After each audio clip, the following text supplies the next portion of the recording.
주식 투자 심플하게 충분하게 스텝스. 네, 안녕하십니까. 하나투자증권 리서치센터장 박용훈입니다. 이번 시간에는 지난번 말씀드린 것처럼 내년도 유가에 대해서, 유가 또는 가스 가격에 대해서 말씀드리도록 하겠습니다. 사실 유가를 전망하는 거는 주가를 전망하는 것보다 더 어렵습니다. 왜냐하면 단순한 수급뿐만 아니라 정치적인 문제 또는 지리적인 문제들도 이제 같이 결합이 되어 있기 때문이죠. 특히 최근에는 이 동유럽 쪽에서 러시아나 벨라루스 관련된 이슈들이 계속 터지면서 어저께 또 유럽의 천연가스 스팟 가격이 다시 또 고점을 갱신하는 그런 현상들이 나타나고 있기 때문에 지금 내년을 어떤 일이 일어날지 모르는 상황에서 유가를 전망하는 게 상당히 좀 어렵긴 합니다만, 저희 쪽에서 말씀드리는 거는 기본적으로 이제 수요와 공급적 측면에서 공급적 측면에서의 문제가 단기간에 해결되지는 않는다라고 하는 부분 중심으로 말씀을 드리겠습니다. 저는 기본적으로 유가 강세론자입니다.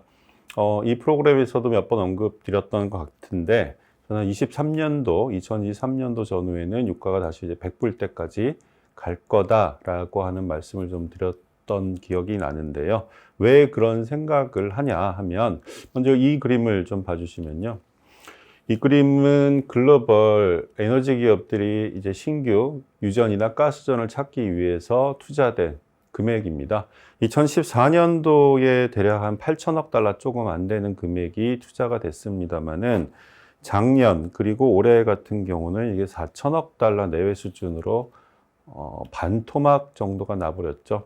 신규 유전과 가스전을 개발 탐사하기 위한 금액이 절반으로 줄어들었다라고 하는 것은 앞으로 나올 물량도 분명히 줄어들 수밖에 없는 현상을 미리 좀 보여주는 상황이다라고 판단할 수가 있습니다. 또 다른 그림을 보시게 되면요. 이 그림은 글로벌 E&P 캐펙스 중에서 오로지 탐사 비용의 비중 추이를 나타낸 그림이에요. 그러니까 신규 유전과 가스전을 찾아내기 위해서 바다라든가 육산을 스캔하는 그러한 탐사 비용이 얼마나 전체 E&P 캐펙스에서 사용이 되었는가를 나타내는 그림인데, 2010년도에는 이게 전체 캐펙스 중에서 한 21% 정도를 차지했습니다만 작년 같은 경우에는 10% 언더로 떨어졌습니다. 그러니까 과거보다 이 신규 가스전이나 유전을 탐사하기 위한 그 탐사 활동들이 절반 정도는 줄어들었다는 이야기겠죠. 이런 상황에서 향후에 물량이 안정적으로 나올 것이다 라고 이야기하기는 상당히 어렵습니다. 물론 최근에 신재생이라든가 또는 ESG 문제 등등 관련해서 이 화석 연료의 사용량이 줄어들지 않겠냐라고 하는 생각도 하실 수는 있겠지만, 적어도 우리는 한 20-30년간은 화석 연료를 사용을 해야 됩니다. 2050년에 카본 제로를 가겠다라고 하는 것은 일단 선진국 중심의 이야기이고요. 중국이 2060년을 이야기하고 있죠. 근데 아프리카나 남미 쪽 국가들에서는 아직까지 이런 활동들이 많이 나오고 있지는 않습니다. 그렇게 된다면 향후에 이 화석 연료에 대한 수요는 선진국은 아니더라도 선진국이 아닌 국가들, 특히 인도 같은 경우나 이런 데에서는 계속 증가할 수밖에 없는 상황이 분명히 올 수가 있다라고 하는 거죠. 물론 2050년도에 카본 제로를 실제로 달성할 수 있겠느냐라고 하는 것도 여전히 퀘스천이긴 합니다. 어쨌거나 향후 10년 또는 20년 안에는 원유 그리고 가스는 분명히 중요한 에너지원으로 계속 작용을 할 거예요. 그런 차원에서 이 탐사 비용이 줄어들었다라고 하는 게 실질적으로 어떠한 영향을 주었느냐라고 하는 거는 이 그래프를 보시면 되는데요.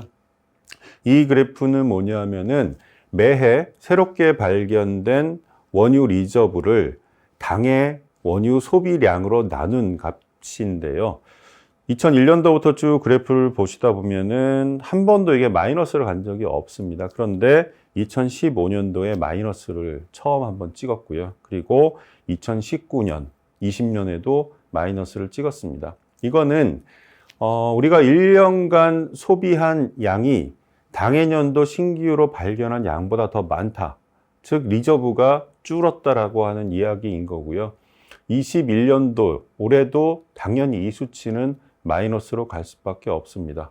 결국엔 신규로 발견되는 유전의 양이 줄어들게 되면 미래 공급은 당연히 줄어들 수밖에 없는 상황이 나타날 수밖에 없어요.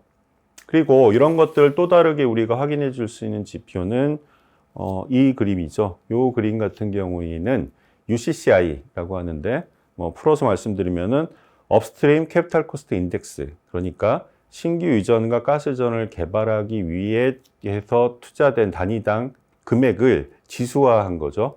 보시면은 2013, 14년도 같은 경우는 이 지수값이 2000년을 100으로 놨을 때 대략 230, 240 사이에 있었는데 올해 같은 경우에는 이게 이제 한 180, 170대까지 떨어지기도 했었죠.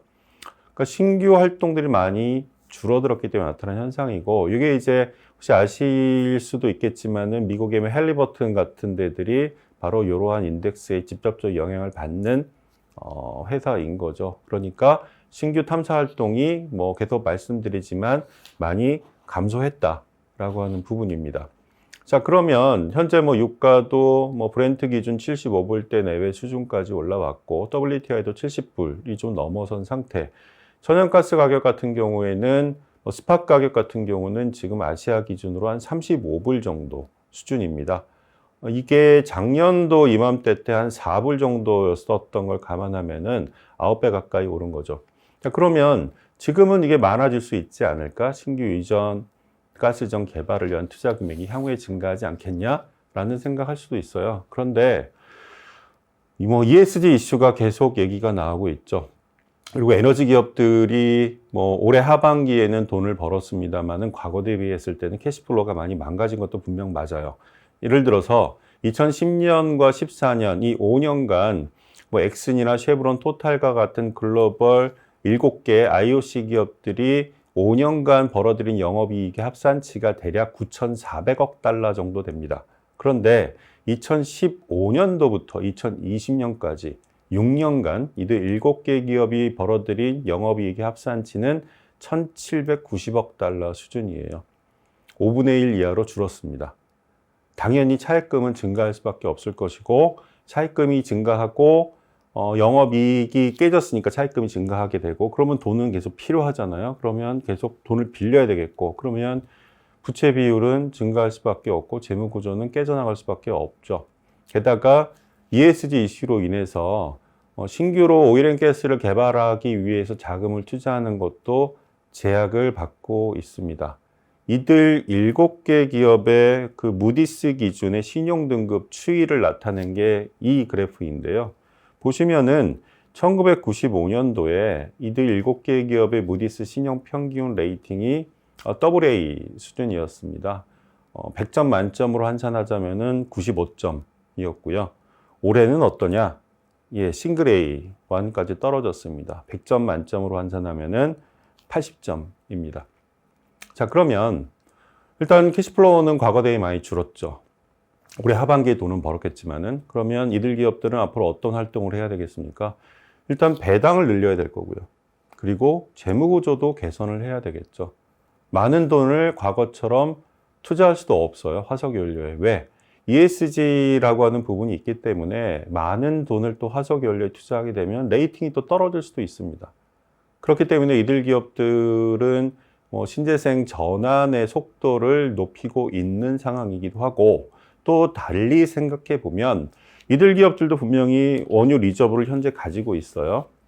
그게 어느 정도 수준인가 하면 이 그림인데요. 엑슨모빌 같은 경우가 2015년도에는 대략 한 17년치 정도를 갖고 있었죠. 이 17년치라고 하는 건 어떤 의미냐면, 엑스모빌이 지금부터 아무것도 하지 않은 상태에서 원유, 가스를 생산하다 보면 17년이 지나고 나면 생산할 게 없어지는 그러한 상황을 나타내는 그림인데, 엑스모빌의 2015년도 리저브가 17년치를 갖고 있었습니다만은 2020년 기준으로는 11년치밖에 없어요. 쉘 같은 경우가 2015년도에 11년치를 갖고 있었는데요. 작년 말 기준으로는 7년치밖에 없어요. 자, 소위 우리가 영석 기업, 그러니까 고잉 컨선이라고 하는 측면에서 보면은 이들 기업들의 영석성은 퀘스천일 수밖에 없는 상황인 거죠. 그런데 이들 기업들이 말씀드린 것처럼 신규로 오일앤가스를 탐사 개발하기 위해서 돈을 또 쓸 수도 없어요. 그래서 이들 기업들의 생각은 이런 생각일 수도 있어요. 현재 가지고 있는 자산의 가치를 극대화하는 방법, 신규로 개발하지 않는 거죠. 그리고 여기서 돈을 많이 벌어서 신재생 쪽으로 트랜지션을 계속적으로 진행하는 방안에 대해서 분명히 생각이 없지는 않을 겁니다. 물론 탐사활동이 전무하지는 않죠. 분명히 있습니다. 얘네들도 지금 탐사활동을 하고 있는데 그 수준 자체가 과거 대비 이제 절반 수준밖에 안 된다라고 하는 부분들은 우리가 향후 유가를 보는 데 있어서 이거는 구조적으로 세게 갈 수밖에 없다. 그리고 그러한 방향성은 엑스모빌 같은 IOC뿐만 아니라 아람코와 같은 내셔널 오일 컴퍼니도 비슷한 입장일 수밖에 없다라고 하는 거죠. 우리가 불과 작년만 하더라도 이런 오일앤가스가 유가가 WTI가 마이너스까지 떨어진 상황에서 좀 극단적이지만 이런 생각도 했었죠. 야, 이게 결국 좌초자산이 아니야?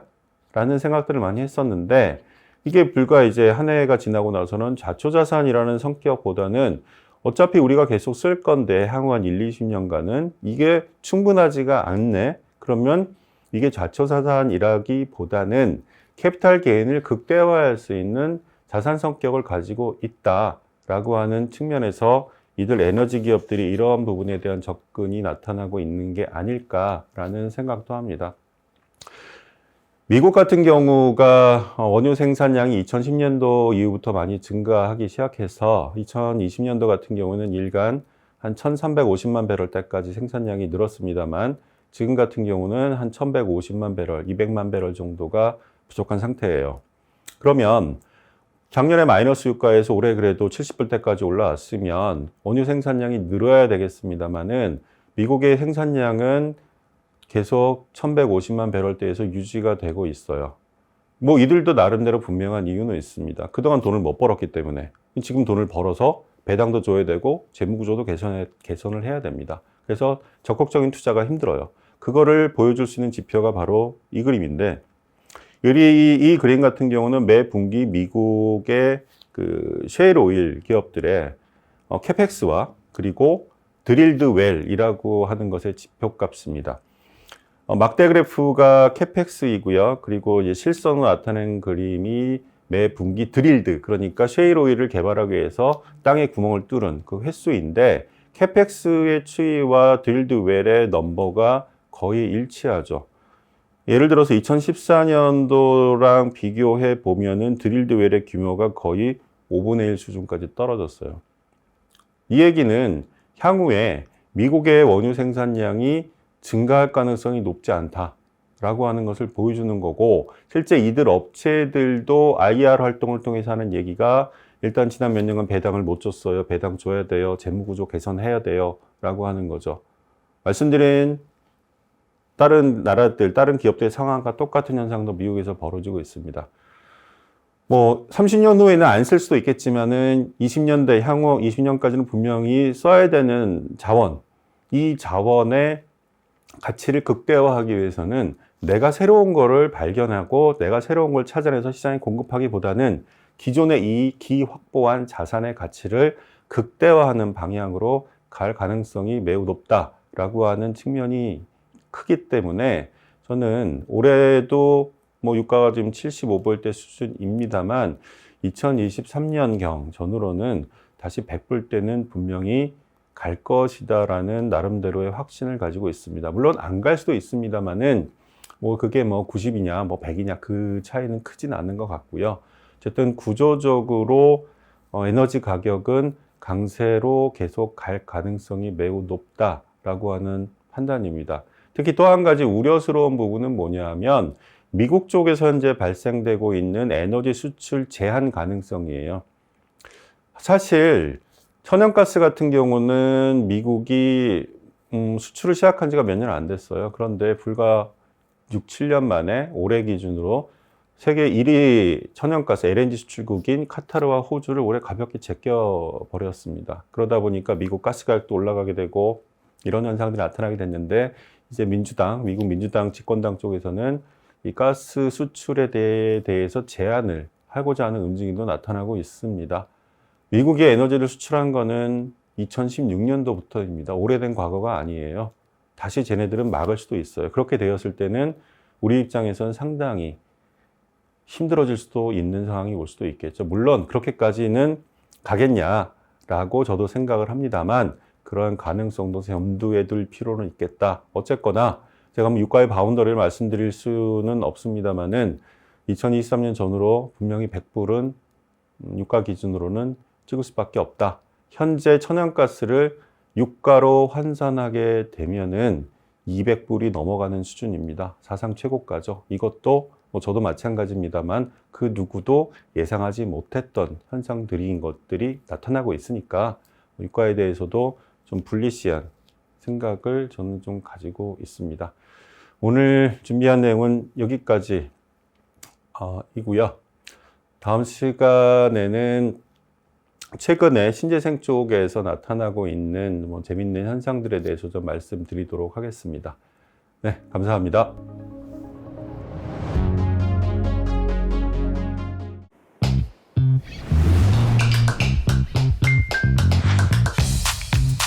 자유롭게